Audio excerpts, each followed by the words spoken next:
മലപ്പുറം നിലമ്പൂർ പാറേക്കാട് നഗറിലെ ആദിവാസി കുടുംബത്തിന്റെ വേദനയ്ക്ക് അറുതിയായി. ചെറിയ വീട്ടിൽ കഴിഞ്ഞ കുടുംബത്തിലെ 21 പേരെ ITDP ഇടപെട്ട് മറ്റൊരു വീട്ടിലേക്ക് മാറ്റി. വീട് വെക്കാൻ സ്ഥലം അനുവദിക്കുന്ന കാര്യം അടുത്ത ഭരണസമിതി ചർച്ച ചെയ്യുമെന്ന് ചാലിയാർ പഞ്ചായത്ത് പ്രസിഡന്റ് അറിയിച്ചു. 24 ഇംപാക്ട്.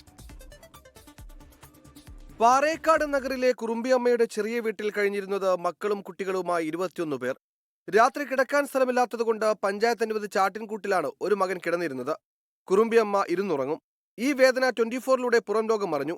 ആദിവാസി സമൂഹത്തിന്റെ ഉന്നമനത്തിനായുള്ള ITDP വിഷയത്തിൽ ഇടപെട്ടു. അടഞ്ഞുകിടന്നിരുന്ന ഒരു ആദിവാസി കുടുംബത്തിന്റെ വീട് താൽക്കാലികമായി ഏറ്റെടുത്ത് കുറുമ്പിയമ്മയ്ക്ക് കൈമാറി. ഒരു മകളും കുടുംബവും ഇവിടേക്ക് മാറി താമസിച്ചു. ഒരു വീടെങ്കിലും ഒരു വീട് കിട്ടിയാൽ എനിക്ക് കയറി കിടക്കാൻ അത്രയും വലിയൊരു സന്തോഷം എനിക്കില്ല. ഇപ്പോൾ ഒരു മക്കളെങ്കിലും ഒരു മക്കൾ വേറെ പോയാൽ എത്രയും നല്ലൊരു സന്തോഷം എനിക്ക്. സ്ഥലം ലഭിക്കുകയാണെങ്കിൽ വീട് നിർമ്മിച്ചു നൽകുമെന്ന് ITDP അറിയിച്ചിട്ടുണ്ട്. അതിനുള്ള സ്ഥലം കണ്ടെത്തുന്ന നടപടി അടുത്ത പഞ്ചായത്ത് ഭരണസമിതി ചർച്ച ചെയ്യുമെന്ന് പ്രസിഡന്റ് P. മനോഹരൻ. കഴിഞ്ഞ വർഷങ്ങൾ മുമ്പ് പഞ്ചായത്ത് വിട്ടു നൽകിയ കുറച്ച് ഭൂമിയുണ്ട്. 4 സെന്റ് നഗറെന്നാണ് പറയുക.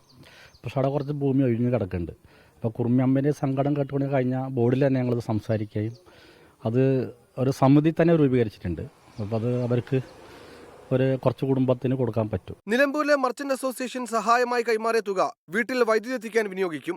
സ്വന്തമായി അർഹതപ്പെട്ട വീട് വേണമെന്ന ആവശ്യം കൂടിയാണ് ഇവർ മുന്നോട്ട് വയ്ക്കുന്നത്. പട്ടികവർഗ വകുപ്പിന്റെ നേതൃത്വത്തിൽ ആവശ്യം കൂടി എത്രയും വേഗം പരിഗണിക്കണം. അർഷക്കിനൊപ്പം വിപിൻ C. വിജയൻ, 24 മലപ്പുറം. ലോകത്തെവിടെയായാലും ഏത് സമയത്തും 24 വാർത്തകളും ഓഗ്മെന്റഡ് റിയാലിറ്റി പാക്കേജുകളും എക്സ്പ്ലെയിനറുകളും വിശദമായി കാണാൻ ഞങ്ങളുടെ YouTube ചാനൽ നിങ്ങൾക്ക് സബ്സ്ക്രൈബ് ചെയ്യാം.